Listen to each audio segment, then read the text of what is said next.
आज आप पत्रकार परिषद रखने की वजह ये है कि अभी जो आपको सबको पता है कि जो प्रखंड चल रहा है नारेगांव का और कचरा पट्टी के सामने जो 2 एकड़ ज़मीन का जो प्रखंड चल रहा है, जिसका जो बवाल हो रहा है कि वो ज़मीन बेची गई है।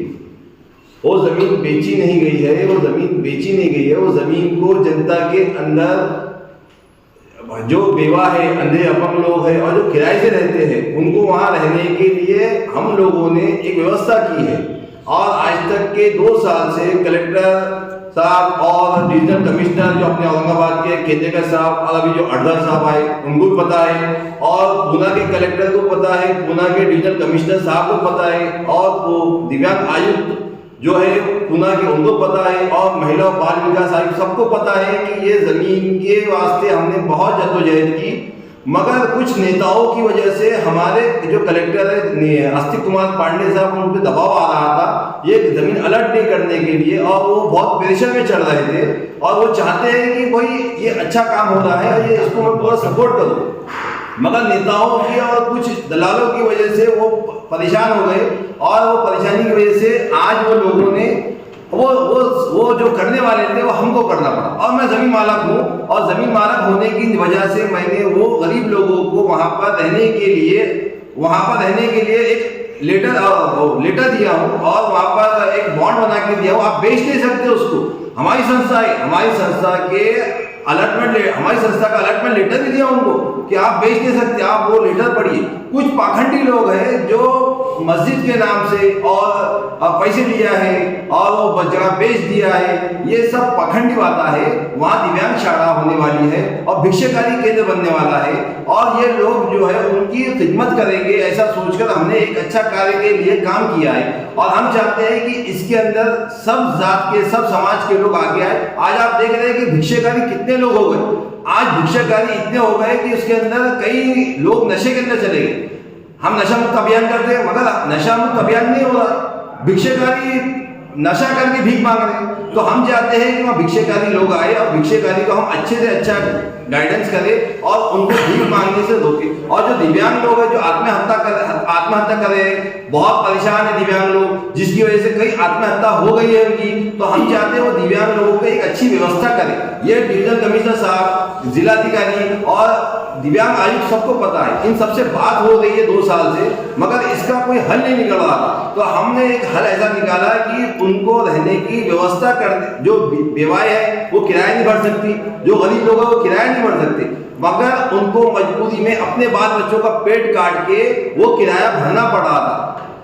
तो हमने चाहा कि वो किराया ना भरते हुए अपने बाल बच्चों के जो निवाले काट रहे हैं वो अपने बाल बच्चों के पेट में डाले, उनको अच्छे से अच्छा खिलाए और उनको IAS और IPS और MBBS जैसी पढ़ाई में आगे ले जाए। और हम उनका पूरा साथ देने के लिए तैयार है। ये मैंने आज तक के सब डिपार्टमेंट के अधिकारियों को भी बोला हूँ कि हमारे गरीब बच्चे IAS ऑफिसर बने, IPS बने, MBBS करें, ताकि हमारा समाज, हर तबके का समाज आगे जाए। अभी मैंने ये लेटर दिया हूँ विभागीय साहब को, और मुख्य न्यायाधीश मुंबई और मुख्य न्यायाधीश अपने जिला सत्र न्यायाधीश सबको एक लेटर दिया हूँ, जिलाधिकारी साहब को लेटर दिया हूँ। अगर 8 दिन में पुलिस कर्मचारियों को और घाटी के कर्मचारियों को और मुख्य कार्यकारी अधिकारी, जिला परिषद के कर्मचारियों को, महानगर पालिका के कर्मचारियों को और महावितरण के कर्मचारियों को और जिला वकील संघ के कर्मचारियों को और तलाटी मंडल के कर्मचारियों को और जो घाटी हमारा शासकीय घाटी रुग्णालय है उनके कर्मचारियों को ये 8 दिन में ये जो जमीनें हैं, ये 80 एकड़ जमीन है जो गवर्नमेंट की है, ये उनको 8 दिन में अलर्ट करे। नहीं तो दबंग मीडिया अपने स्टाइल में जिला अधिकारी औरंगाबाद कार्यालय के सामने धरना आंदोलन करेगा और ऐसा करेगा कि हम चाहते हैं कि हर किसी को घर मिले, कोई किराया ना दे। हाँ, अगर जमीन ये शासकीय लोगों को दी जाती है, पुलिस कर्मचारियों को दी जाती है, तो जो भत्ता दिया जाता है इनको किराया भरने के लिए गवर्नमेंट का कई 5,000 के 10,000 के 4,000, तो गवर्नमेंट के कई लाखों रुपए हम बचा सकते हैं। क्योंकि ये जमीनें पड़ी हुई है, ये जमीनें पड़ी हुई है और इस पे कई माफियाओं की नजर है। हम चाहते हैं कि ये जमीनें शासकीय जो कर्मचारी है उनके लिए यूज की जाए और गवर्नमेंट का पैसा बचाया जाए। हम भी यही चाहते हैं कि जो गरीब, अभी आप देख रहे हैं कि कई बार घरकुल की योजनाओं की मीटिंग हुई, घरकुल योजनाओं के बारे में कई बार भी हमारे अभिजीत चौधरी साहब ने कई ऐसा लक्ष्य लिया था कि भाई घरकुल योजना मिलना चाहिए, मगर हमारा जब भी कोई अच्छा अधिकारी आता है उसका ट्रांसफर कर दिया जाता है, नहीं तो उसको एक धब्बा लगा के भगा दिया जाता है। बकरिया साहब थे, बकरिया साहब ने अच्छा काम किया, निधि पांडे ने अच्छा काम किया, अमितेश कुमार जैसे कमिश्नर अच्छा काम किया, फिर जब ये अधिकारी चल जाते हैं तो भी हमारा शहर फिर नशे में चल जाता है। फिर ये जो गरीब अवाम है उनको धोखा देकर कई माफिया, कई लीडर अपना जेब भरते हैं। अरे ये कब तक चलेगा? हम चाहते हैं कि बंद होना चाहिए और जो गरीब जनता है उनके बारे में सोचना चाहिए, और जो दिव्यांग लोग जो आत्महत्या करने मजबूर हो रहे हैं उनको भी आप उनका जो हक मानकर जो अपने घर को रोशन कर रहे हैं वो हक वो रोशन ना करते हुए उनकी रोशनी के अगर वो नहीं देख सकते तो कम से कम उनका सहारा बने।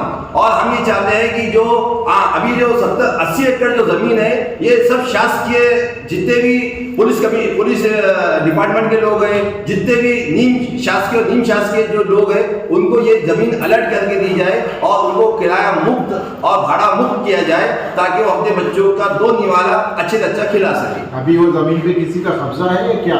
वो जमीन पर किसी का कब्जा नहीं है, जमीन मालक मैं हूँ और हमने वो जमीन लोगों को रहने के लिए दी, बेचने के लिए नहीं दी। उसमें हमने उल्लेख भी किया है कि आप बेच नहीं सकते, आप रह सकते। फिर ये माफिया लोग कैसे जाके वहाँ पर जो है तो जमीन बेचने की बात कर रहे हैं, स्टेटमेंट दे रहे हैं, तो आपने क्या निर्णय लिया उसमें? अभी हमने ये सब इसके अंदर उल्लेख किया है। डिविजनल कमिश्नर साहब, यहाँ तक के मुख्य न्यायाधीश मुंबई और यहाँ तक के मुख्य न्यायाधीश, जिला सत्र न्यायाधीश, उन सबको हमने ये लेटर दिया है कि ये जो माफियाई लोग जो गलत अफवाह फैला रहे हैं उस पर ध्यान न दे और पूरी चौकसी करे और जो गरीब लोग बैठे हैं उनका सहारा बने, और जिसके बाद टीन लाने को नहीं है उनको टीन लाके दे, जिनको रहने के लिए वहाँ पर व्यवस्था नहीं है वो व्यवस्था वहाँ पर आकर खुद अपने आंखों से देखकर उनको करके दे। ये माफियाओं के आप जो बोली सुनी बातों पे मत जाए, वहाँ आकर देखे किसी के बाद टीन लाने को नहीं है, किसी का बल्ले लाने को नहीं है, मगर फिर भी बेचारे तो गरीब लोग कैसा भी करके अपनी झोपड़ी बना दे और वहाँ पर ये माफिया लोग पुलिस वालों को भेजकर और अपनी माफियागिरी से पैसों से वहाँ पर गरीबों को घर तोड़ते जा रहे हैं। माफियाओं के नाम कुछ माफियाओं के नाम दे सकते हैं? आप पे जो गंभीर आरोप हुआ कल, तो उसका क्या जवाब देंगे आप? बुला के न्यूज प्रसारित किया गया, मैं क्या जवाब देंगे? यूट्यूब के बारे में जो हमारे जो यूट्यूबर चैनल वाले हैं, मैं उनसे निवेदन करता हूं, अपील करता हूं और उनसे एक गुजारिश करता हूं कि हमेशा अच्छी खबर दे और हकीकत वाली खबर बताए, और जो चीज आपको बताई जा रही है पहले उसका पड़ताल करें और उसके बाद न्यूज लगाए। आप वहां जाकर देखें और लोगों का हाल पूछे कि ये जमीन कल उनके जो चेहरे पे खुशी थी घर बनाते टाइम, आज वो जब तोड़ा गया तो उनकी जो खुशी थी आज उनके आंसू बदल गई। अरे ऐसा क्यों कर रहे हैं? हम ये चाहते हैं कि सब प्रशासन के लोग जो अधिकारी है वो